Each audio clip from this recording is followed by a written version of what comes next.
नमस्कार दोस्तों, हमारे YouTube channel Kartik study line में आपका स्वागत है।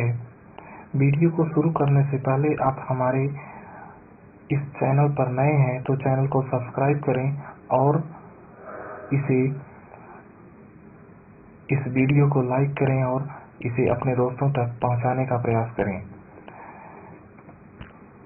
जो महत्वपूर्ण टॉपिक हैं, वीडियो तो बहुत लोग बनाते हैं, लेकिन जो महत्वपूर्ण फैक्ट हैं उस पर न चल के फालतू की कहानियां बताते हैं। इसलिए हम उन कहानियों से हट करके आपको सिर्फ उतना ही देने का प्रयास कर रहे हैं जितने में आप सफलता के उच्चतम स्तर तक पहुंच सकते हैं। आइए, हमने अपने पिछले वीडियो में राष्ट्रीय शिक्षा नीति 1986 के बारे में देखा है।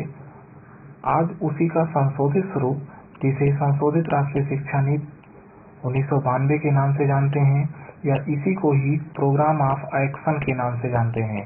दोस्तों, डीएलएड में जो प्रश्न पत्र आता है मूलतः उसमें फुल फॉर्म अधिक पूछा जाता है, इसलिए आप इस पर विशेष फोकस दीजिएगा। जैसे एनपीई राष्ट्रीय शिक्षा नीति है, NPE national policy of education, और प्रोग्राम ऑफ एक्शन पीओए, इसे हिंदी में भी करके लिख सकता है एनपीई। आपको उलझाने के लिए वो कई तरह से प्रश्न को रखता है, तो आप इसे याद रखिएगा। फुल फॉर्म 1 नंबर 2 नंबर का कम से कम जरूर आएगा। प्रोग्राम ऑफ एक्शन पीओए करके देता है, तो आप इसे ध्यान में रखिएगा। देखिए, राष्ट्रीय शिक्षा नीति 1986 को हमने पढ़ा। उसके अंतर्गत 5 वर्ष बाद शिक्षा नीति की समीक्षा की बात भी कही गई है, और उसी के अनुरूप 7 मई 1990 को एक समिति का गठन किया गया, जिसे आचार्य राममूर्ति समिति के नाम से जाना जाता है। इसके अध्यक्ष श्री आचार्य राममूर्ति जी ही थे। इन्हीं के नाम पर इस समिति का नाम आचार्य राममूर्ति शिक्षा समिति रख दिया गया। 1990 को यह समिति बनी थी, आप इसे याद रखिएगा।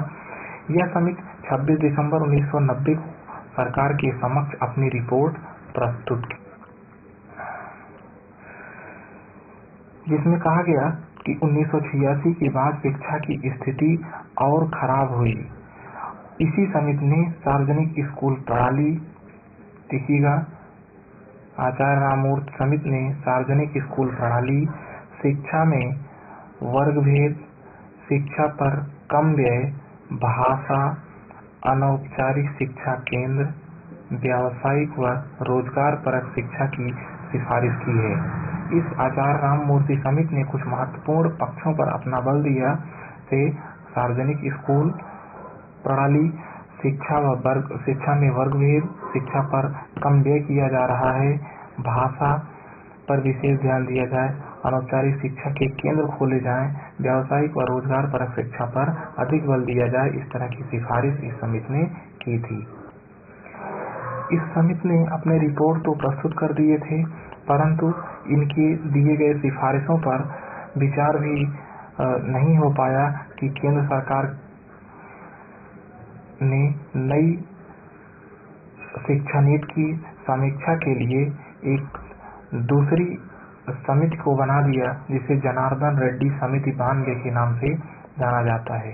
सन 1992 में एक नई शिक्षा समिति, जिसे जनार्दन रेड्डी समिति के नाम से जाना जाता है, इसका गठन किया गया, और दोनों ने लगभग एक ही पक्षों पर बल दिया था। दोनों समितियों के रिपोर्ट के आधार पर सरकार ने 92 में ही संशोधित राष्ट्रीय शिक्षा नीति की घोषणा की।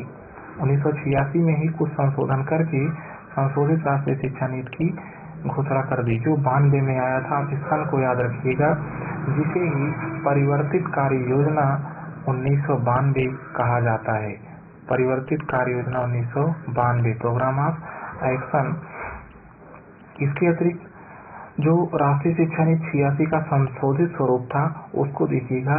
जो खंड 3 में राष्ट्रीय शिक्षा प्रणाली की बात कही गई, उसमें पूरे देश में +2 को स्कूली शिक्षा का अंग बनाया जाए, मतलब माध्यमिक स्तर तक की शिक्षा में +2 को भी शामिल किया जाए।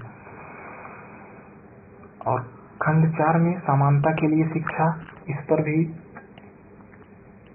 विशेष रूप से बल दिया गया। समानता के लिए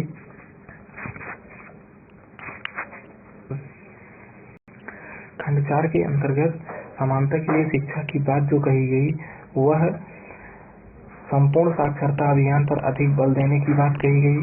राष्ट्रीय एकता, पर्यावरण संरक्षण, नारी समानता को प्रोत्साहन और छोटे परिवारों के पर विशेष ध्यान, शिक्षा के सार्वभौमिकरण पर भी ध्यान देने की बात कही गई। खंड 5 में विभिन्न स्तरों पर शैक्षिक पुनर्गठन की बात की गई। विभिन्न स्तरों पर शैक्षिक पुनर्गठन किया जाए और उसके अनुसार ऑपरेशन ब्लैक बोर्ड योजना के अंतर्गत प्राथमिक विद्यालय में 3 कमरे और 3 अध्यापकों की व्यवस्था हो। देखिए, ऑपरेशन ब्लैक बोर्ड योजना के अंतर्गत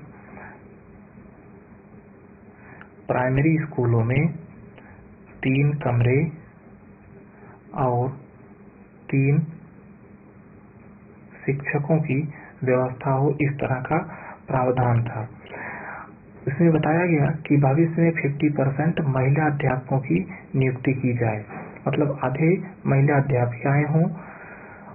उच्च शिक्षा स्तर पर भी ब्लैक बोर्ड योजना को लागू किया जाए और इसी की संस्कृति के आधार पर 1992 में उच्च शिक्षा स्तर पर भी उच्च प्राथमिक स्तर पर भी ऑपरेशन ब्लैक बोर्ड योजना को ले जाया गया।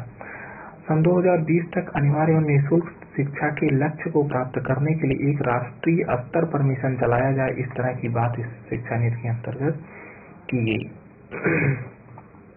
मुक्त शिक्षा प्रणाली को सुदृढ़ बनाया जाए और मूल्यांकन में सुधार हेतु राष्ट्रीय मूल्यांकन संगठन का निर्माण किया जाए, इस तरह की बात खंड 5 में कही गई संशोधित करके। 6 के बारे में देखते हैं।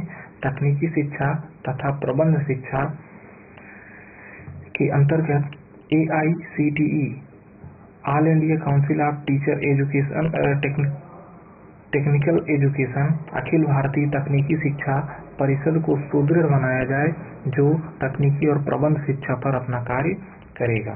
इसके बाद 8वां है शिक्षा की विषय वस्तु तथा प्रक्रिया को एक नया मोड़। क्योंकि बढ़ती हुई जनसंख्या को भी ध्यान में रखते हुए जनसंख्या शिक्षा पर भी बल देने की बात कही गई।